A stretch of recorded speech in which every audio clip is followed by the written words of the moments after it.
ఒక విచిత్రమైనటువంటి పరిణామం ఏంటంటే, ఇప్పుడు డేవిడ్ హ్యాడ్లీ అనుచరుడైనటువంటి రాణాని మనకి పట్టుకుంటున్నారు అని చెప్పాం, నిన్నే మాట్లాడుకున్నాం. అయితే ఇందులో చాలా పెద్ద లాజిక్ ఉంది. ఒకసారి మనం గుర్తుకు తెచ్చుకుంటే హైదరాబాదులో పేలుళ్ళు కానీ, మాలేగావ్ పేలుళ్ళు కానీ, ముంబై పేలుళ్ళు కానీ, ఇవన్నీ కూడా తీవ్రవాద సంస్థ. అసలు దేశంలో ఎక్కడ చేసినా సరే ఇస్లామిక్ టెర్రరిజం సంస్థలు ఏవైతే భారతదేశాన్ని మతం మార్చాలి లేదా పాకిస్తాన్ పేరు చెప్తే ఇక్కడ వణకాలి, భారత ఆర్థిక వ్యవస్థ కుప్పకూలాలి, భారతదేశానికి పరోక్ష యుద్ధం చేస్తామని ఏనాడో ప్రకటించిన దానికి అనుగుణంగా చేసుకుంటూ వస్తున్నారు. ఐఎస్ఐ కానీ తీవ్రవాద సంస్థలు ఇవన్నీ ఒకదానికొకటి లింకుడు.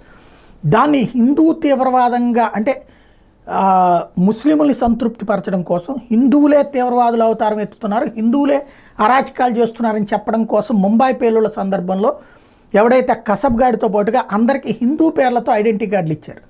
అయితే ఆ కసబ్గాడ్ అసలు అడ్రస్ని మనోళ్ళు కనిపెట్టారు కాబట్టి, వాడు పాకిస్తాన్ నుంచి వచ్చినోడని తేల్చారు కాబట్టి జరిగింది. కానీ లేకపోతే అక్కడే హిందూ ఉగ్రవాదులు అని ప్రపంచమంతా ప్రచారం చేయడానికి మన దేశంలో ఉన్నటువంటి వామపక్ష భావజాలిక మీడియాతో సహా ప్రపంచమంతా రెడీ అయింది. కానీ వాళ్ళ కోరిక తీర్చడానికి తర్వాతన చిదంబరం గారు అరుతించారు.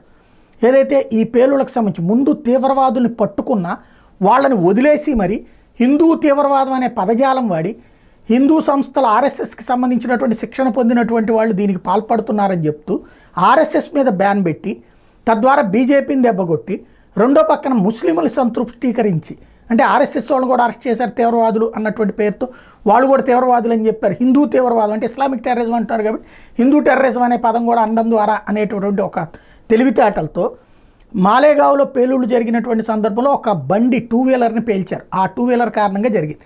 దాన్ని సాధ్వి ప్రాచి అని ఒకప్పుడు మార్వాడి అమ్మాయి, ఆ తర్వాత ఎప్పుడైతే తను గురువుగా మారిపోవాలనుకుంటుందో, అంటే తను మత గురువుగా మారిపోవాలనుకుంటుందో మొత్తం గుండు చేయించుకుని టోటల్ ఆస్తి అంత నగలతో సహా కోటీశ్వరరాలన్నమాట అన్నిటినీ వదిలేసి త్యజించేసి ఇందులోకి వస్తుంది.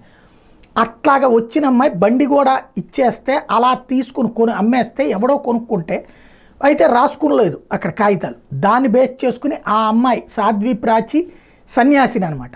ఆమె చేసింది ఈ పేలుళ్ళు. ఆమెకి సహకరించింది ఎవరు అంటూ ఆమెకి సంబంధించి ఒక ఫ్రెండ్, అంతకుముందు ఈ సన్నిసత్వం తీసుకోకముందు ఉన్నటువంటి ఫ్రెండ్ కల్నల్ పురోహిత్, అతను ఈ ఆయుధాలు సమకూర్చాడు, వీళ్ళందరూ కలిసి చేశారు అంటూ ఒక పెద్ద సినిమా క్రియేట్ చేశారు.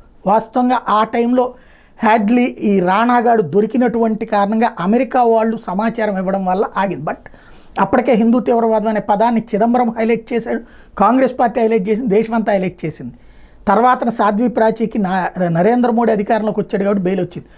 ఒంటి మీద బట్టలు లేకుండా జైల్లో తన మలమూత్రాలు తినే పరిస్థితి సృష్టించిన దారుణమైనటువంటి చేసి ఆర్ఎస్ఎస్ పేరు చెప్పమని చెప్పి చితకబాదారు కల్నల్ పురోహిత్ని, ఆమెని అంత ప్రయత్నించారు, అంత దుర్మార్గం చేశారు. దాంట్లో కీలకమైనటువంటి రాణాగాడు ఇప్పుడు భారతదేశానికి వస్తున్నాడు. వాడి ద్వారా మిగతా ఇన్ఫర్మేషన్ లాగితే అసలు కథలు ఏంటనేది వెళ్తాయి.